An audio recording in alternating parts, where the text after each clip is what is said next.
আসসালামু আলাইকুম সবাইকে। লিলি 7 এর নতুন আরও একটি ভিডিওতে সকলকে স্বাগত জানাচ্ছি। আমি লিলি খুলনা থেকে। আজকে আপনাদের জন্য নিয়ে আসছি খুবই হেল্পফুল একটা ভিডিও। এই ভিডিওতে আপনারা দেখতে পারবেন কিভাবে খুব সহজে জামায় ব্লকের কাজ করা হয়।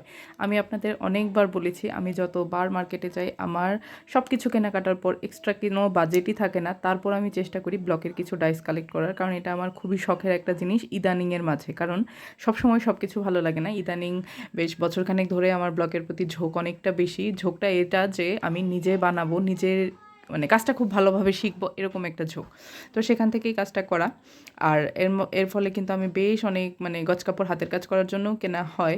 তবে স্পেশালি ব্লকের জন্য কখনোই কেনা হয় না, কারণ যখন যেটা মাথায় আসে তখন সেটা করা হয় না। যেটা স্টকে থাকে সেটাকেই ঘুরায় ফিরে কাজ করা হয়। তো ইতিমধ্যে আমার স্টকে কিছু এক কালার কাপড় ছিল, সেটার মাঝে একটা হচ্ছে কি বলে, এক কালার কাপড়ের মাঝে সাদা কালার আর লাল কালারটাই ছিল যেটা দেখতেছিলাম। তো এই কাপড় দুটাকে কি করব, আর অনেকগুলো ডাইস আছে, এখনও এক্সপেরিমেন্ট করি নাই বললে ভুল হবে, করার সময়টা আমি পাই নাই। তো অনেকটা সময় নিয়ে ভেবে চিন্তে প্ল্যান করলাম যে ঠিক আছে, এটাতে আমি এই কালার একটু ব্লক করে ফেলি। অনেক দিন করা হচ্ছে না। এর আগে আমি অল্প পরিসরে করেছিলাম, যদিও আমি অনেকটাই মানে জানি যে এইভাবে করতে হয়, কিন্তু সেইভাবে প্র্যাকটিক্যালি কখনো করা হয় নাই। ইতিপূর্বে আমি কারিগর দিয়ে বেশ অনেক কিছু ব্লক করাই। তো এখন যেটা নিজে করার সেই এক্সপিরিয়েন্সটাই আপনাদের সাথে আমি শেয়ার করব। আমি কখনোই আশাবাদী ছিলাম না যে এইভাবে একটা কাজ এত সুন্দরভাবে প্রেজেন্ট আমি করতে পারবো। যেটা কাটতেছি সেটার কথা বলি, যে এটা হচ্ছে একটা বেবি ফ্রক। এই ফ্রকটা আমি বরাবর 5 থেকে 6 বছর বাচ্চার জন্যই কাটিং করে থাকি। বেশিরভাগ ফ্রক খুব ছোট কাজগুলো করতে অনেক বেশি কষ্ট হয়। তো এই ফ্রকটা কাটিং করার পর আমি এটাতে হচ্ছে ব্লকের কাজ করব। আর কালার কন্ট্রাস্টটা আমি সবসময় যেটা সিলেক্ট করি হাতের কাজের মতোই, এটা হচ্ছে লাইট কালারের ডিপ কালারের ব্লক যাবে। আর যদি কাপড়টা ডিপ কালার হয় মানে ব্রাইট কালার হয়, তখন কিন্তু লাইট কালারের মানে রঙের কালারটা হবে সবসময় বিপরীত হবে, এটা কখনো সেম হবে না। যদি সেম হয়ে যায়, যেমন স্কাই কালার কাপড়ে আমি স্কাই কালার হালকা কালার দিয়ে একটা ছাপ দিচ্ছি, সেটাকে কিন্তু ব্লক বলে না, সেটাকে জল ছাপ বলে থাকে। তো ওইটাও কিন্তু অনেকটা সুন্দর লাগে। জল ছাপের ওপরে আবার ব্লক করা হয়। তো দুইটা কিন্তু দুই জিনিস। আমি সাধারণত এখানে হচ্ছে ব্লক করছি, আমি কিন্তু জল ছাপ দিয়ে কোনো কাজ করছি না।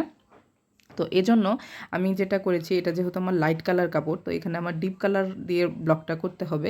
সেই সুবাদে আমি কালার সিলেকশন করেছি আকাশি কালার আর হচ্ছে হলুদ কালার। সাদাতে হলুদও ভালো লাগে। তো দুটো মিলেই আমি কাজটা করার চেষ্টা করছি। আর এখন যে জামাটা, কালো জামাটা দেখতেছিলেন, এটা কিন্তু আমার চ্যানেলের মোস্ট পপুলার একটা জামা ছিল। প্রথম আমার কোনো ভিডিও এই ড্রেসটা দিয়েই ভাইরাল হয়েছিল। যাই হোক, ওই জামার মাপে একটু কাটতেছে, ওই জামা থেকে একটু বড় হবে এরকম।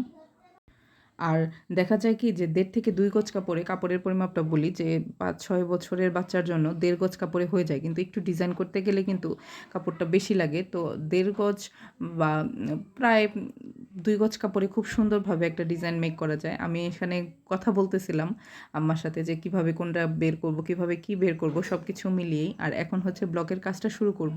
প্রথম অংশটা দেখাইতে পারি নাই, কারণ বুঝতে পারতেছিলাম না কেমন হবে। তো যখন দেখলাম না খুবই চমৎকার হচ্ছে, আপনারা ইতিমধ্যে সেটা দেখতেছেন এত সুন্দর কাজটা, তখন আমি আর দেরি করিনি যে জলদি আমাকে একটা ক্লিপ নিতে হবে, সেটা আমার পেজে দিতে হবে, আমার চ্যানেলে দিতে হবে। তো এই হচ্ছে আমার কাজ শুরুর মধ্য অবস্থা। এখানে আমি সব কিছু সেট আপ দিয়েছিলাম। ব্লকের কাজের ক্ষেত্রে যেটা আপনাদের খেয়াল করতে হবে সেটা হচ্ছে নিচে একটা মোটা কম্বলের মতো দিতে হবে। এটা না দিলে রঙের ফিনিশিং কখনো ভালো আসে না। দ্বিতীয়ত হচ্ছে রঙের যে কাজটা আমরা করব সেটা কিন্তু রং করার পর ডাইসটা খুব আলতো করে তুলে নিতে হবে। ঠাস করে তুলে নিলে কাপড় সহ উড়ে যাবে, মানে উঠে আসবে, আর রঙটা কিন্তু এলোমেলো হয়ে যাবে। খুবই সাবধানতার সাথে সেটা করতে হয়। আর আমি প্রথমবার দেখতেই পাচ্ছেন কত আস্তে আস্তে মানে স্লোলি কাজটা করছি, আর কাজের ফিনিশিংটা কিন্তু মাশাআল্লাহ খুবই চমৎকার আসছে। আর আমি যে কাজটা করি সেটাতে আপনারা শুরু থেকে জানেন যে আমি সেপারেট ব্লক কখনো মানে খুব বেশি পরিমাণ করা হয়নি। ব্লকের সাথে কিছু হাতের কাজ, কিছু হ্যান্ড পেইন্ট সব কিছু মিলিতভাবে যে কম্বিনেশনটা ডিজাইনটা আসে সেটা করার চেষ্টা করি। তো এই যে ব্লকের কাজটা করছি, এখানে কিন্তু আবার হাতের কাজ যাবে। আর এখানে যে টেকনিকটা, এটা অনেকেই শেয়ার করে না। আমি যেটা মানে এটা শেয়ার করলে অ্যাকচুয়ালি মানুষ যদি জানতে পারে, শিখতে পারে, তাহলে সেটা আমার ভালো লাগবে। এটা হচ্ছে ডিজাইনার যখন কোনো ব্লক করা হয় তখন কিন্তু কাপড়টাকে টুকরা টুকরা করে কেটে, দ্যাট মিন্স আপনি যে ড্রেসটা বানাবেন সেটার প্রত্যেকটা পার্টস কেটে সেটাতে যে পার্টে আপনি যে ডিজাইনটা দিতে চাচ্ছেন সেইখানে সেই ছাপটা দিতে হবে। এটা হচ্ছে মেইন কথা। নয়তো আমরা একটা ব্লকের ড্রেসে, আড়ঙের যে ড্রেসগুলো আমরা দেখি সেখানে কিন্তু দেখি টোটালটাই বলতেছে ব্লকের ড্রেস। আমরা কিন্তু অ্যাকচুয়ালি ক্যাচ করতে পারি না যে কোথায় কোন ডাইসটা গেছে, কোন ডাইসের সাথে কীভাবে কম্বিনেশনটা হলো। এটার মেইন পয়েন্টটাই হচ্ছে যে আমরা কাপড়টা টোটালটা কেটে নিব, টুকরা টুকরা করে নিব, ছোট করে নিব। তারপর এখানে আমাদের যে মানে ধারাটা আছে, চিন্তাধারাটা আছে যে আমরা এটাকে এভাবে করতে পারি, আমাদের যে ডিজাইনটা আছে সেইখানে আমরা ওইভাবে কাজটা করব। আমি একটু মানে বোকাশোকা মানুষ, আমি সহজে জিনিসগুলো ধরতে পারি না। তো আমার এই কাজগুলো করতে বুঝতে অনেক সময় লাগছে। আমি সবসময় পেছনে ব্যাক বেঞ্চার। তো বুঝে আমি চেষ্টা করি যে আমি যতটুকু জানি ততটুকু আমার ভিডিওতে, আমার চ্যানেলে থাকবে, আমার পেজে থাকবে, যেটা আমার পরবর্তীতে দেখতে আমার নিজের কাছেই নিজের ইন্সপিরেশন হিসেবে কাজ করবে। কেউ আমারটা দেখতেছে বা আমার থেকে অনেক কিছু হচ্ছে এরকমটা কখনো আমার এক্সপেকটেশনে থাকে না। আমি যতটুকু জানি ততটুকু জানানোর চেষ্টা করি। আর আমার কাজগুলো করা হচ্ছে আমার শুধুমাত্রই আমার পেজ সাজনীপুরি, সেটার প্রচারের জন্য, অন্যথায় না। এটা হচ্ছে জামার উপরের একটা অংশ, যে অংশটা হচ্ছে আপার বডিতে থাকে, মানে ফ্রন্ট পার্টে থাকবে, এটা ব্যাক পার্টে না। ব্যাক পার্টেও আমি একটু ডাইস দিয়ে কালার করার চেষ্টা করছি, সেটাও ইনশাল্লাহ পরবর্তীতে আপনাদের সাথে শেয়ার করব। আর ড্রেস ডিজাইনের যে বিষয়টা, সেটা কিন্তু টোটালি মানুষের আসলে ভেতর থেকে আসে। আপনি কিভাবে চাচ্ছেন আপনার ড্রেসটা ডিজাইন করতে, কিভাবে চাচ্ছেন ড্রেসটাকে প্রেজেন্ট করতে, সেটা আপনাকেই ভেবে নিতে হবে। কখনোই এটা ভাববো যে এটা এইভাবে করলে হবে না, বা অন্য পেজে এটা এভাবে করেছে আমি কিভাবে করব, এইসব ভাবতে ভাবতেই সময়টা আসলে চলে যায়। একটা কাজ করে ফেললেই কিন্তু কাজটা শেষ হয়ে যায়। কাজটা বসায় যতক্ষণ রাখি আমরা ততক্ষণই ভাবার সময় থাকে, আর ভাবতে ভাবতেই সময়টা চলে যায়। সময়টা তো আর ফেরত পাওয়া যায় না, তাই না? তো যখন আমরা যে কাজটা করব সেটা একদম প্রি প্ল্যানে রেডি করে, ইদানিং যে ভিডিওগুলো খুব বেশি ভাইরাল হচ্ছে, যে ড্রেস আঁকাচ্ছে, তারপর পেইন্ট করছে, তারপর ফুল টুল আঁকে, একটা কালার কন্ট্রাস্ট রেডি করে, একটা ছক রেডি করে তারপর তারা কাজে নামতেছে। অ্যাকচুয়ালি কিন্তু সেই কাজটাই করতে হয় যেটা আমরা কখনো করি না। আমরা মনে মনে শুধু ভেবেই যাই, কিন্তু সেটাকে ছক আকারে প্রেজেন্ট করা, মাথায় বা প্যাডে বা যে কোনো জায়গায় এটাকে সেট করা, এই সেট করার কাজটা আমরা করি না। সেট করা হয় না বলেই কিন্তু আমাদের সেই কাজটা পরিপূর্ণভাবে করা হয় না। ও হ্যাঁ, এখানে আমি ডাইস ব্যবহার করছি প্রায় ৪টা থেকে ৫টা ডাইস ব্যবহার করা হয়েছে। আর কালার ব্যবহার করছি তো বলে দিলাম, ২টা কালার ব্যবহার করা হয়েছে। এই কাজগুলো আমি এভাবেই করে থাকি। আমি যখন প্রথম কোনো জুয়েলারি বানাই, মানে প্রথম যখন আমি জুয়েলারি বানাই, সেই জুয়েলারিটা ছিল আমার লাল কালার একজোড়া চুড়ি আর একজোড়া কানের দুল। সেটা এখন যে পরিমাণ জুয়েলারি বানানো হয়, যে ডিজাইন ক্রিয়েট করা হয়, সেটার কাছে ওই জুয়েলারিটা কোনো কিছুই ছিল না। নিজে থেকেই বলা, নিজের কাজের প্রতি যে ওভার কনফিডেন্ট সেটা না, কিন্তু সৌন্দর্য তো সবার চোখেই ধরা পড়ে। কিন্তু তখন যখন ওই কাজটা করতাম, ওইটা আসলে চোখেই পড়েনি। তো আজকে এই ব্লগের কাজটা করার সময় আমার বারবার মনে হচ্ছিল, আমি যখন এই কাজটা করতেছি প্রথমবার হিসেবে বা নিজে করার যে এক্সপেরিয়েন্সটা থাকে, সেখান থেকে মনে হচ্ছে যে না, এটা একদমই খারাপ হয়নি। যতটা না আমি ভেবেছিলাম আমি পারবো কি না, ততটা খারাপ হয়নি। মাশাআল্লাহ, দেখতে কিন্তু খুবই চমৎকার লাগতেছে।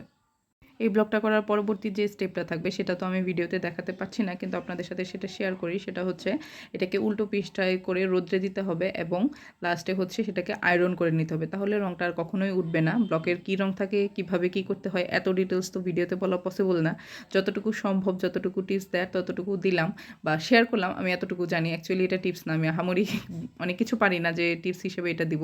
কিন্তু আমি যতটুকু জানি, যে সিক্রেটগুলো আমি জানি, ততটুকু আপনাদের জানানোর চেষ্টা করছি। ফাইনালি এটা হচ্ছে একটা বেবি ফ্রক, যেটাকে আমি 2 পোর্শনে আগে পার্ট পার্ট করে কেটে নিয়ে, যতটা যেভাবে ছিল, হাতার অংশ যেভাবে ছিল সেভাবে কেটে নিয়ে ডিজাইনটা আমার মতো করে করেছি। আর করে এটাকে আমি ফ্যানের নিচে রোদ্রে দিয়েছি। অলরেডি আমার 2টা জামা কিন্তু ব্লক করা শেষ। এটা হচ্ছে সাদার মাঝখানে যে স্কাই কালার আর ইয়েলো কালারের কন্ট্রাস্টটা, সেটা সাদাটাই আমার কাছে খুব বেশি ভালো লাগতেছে। লালটাও অনেক বেশি ভালো লাগতেছে। লালটা ব্লক করার সময় কোনো ক্লিপ নিতে পারিনি। ওই টাইমে আমার স্কুলে যেতে হয়েছে, স্কুল থেকে এসে আবার কাজ করতে হয়েছে। তো নর্মাল যে শুকানোর সময় যে লাস্টের ভিডিওটা, সেটাই আমি করতে পারছি। এটাও একটা বেবি ফ্রক হবে। এটা হবে 3 বছর থেকে 4 বছরের বাচ্চার জন্য। আর এটাতে আমি 2টা ডাইস মাত্র ইউজ করছি, এদিক ওদিক করি ঘুরিয়ে। কারণ দেখা গেছে যে, মানে হয় না যে একটা কাছ থেকে আরেকটা কাছে যখন যা হয় কনসেন্ট্রেট ঘুরে যায়, তো তখন সেটা ঠিকভাবে করা হয় না। এটার ক্ষেত্রে আমার তাই হয়েছে, একটু দৌড়াদৌড়ি হ্যাসেলে কাজটা করা হয়েছে। যাই হোক, কেমন হয়েছে আপনারা জানাবেন। পুরো ড্রেসটা কাটিং করা শেষ, ব্লক করা শেষ। এখন হচ্ছে ফাইনালি টেলারিংয়ের পালা, অ্যান্ড তারপরে যাবে হাতের কাজের পালা। তো সম্পূর্ণটা শেষ হওয়ার পর আপনাদের সাথে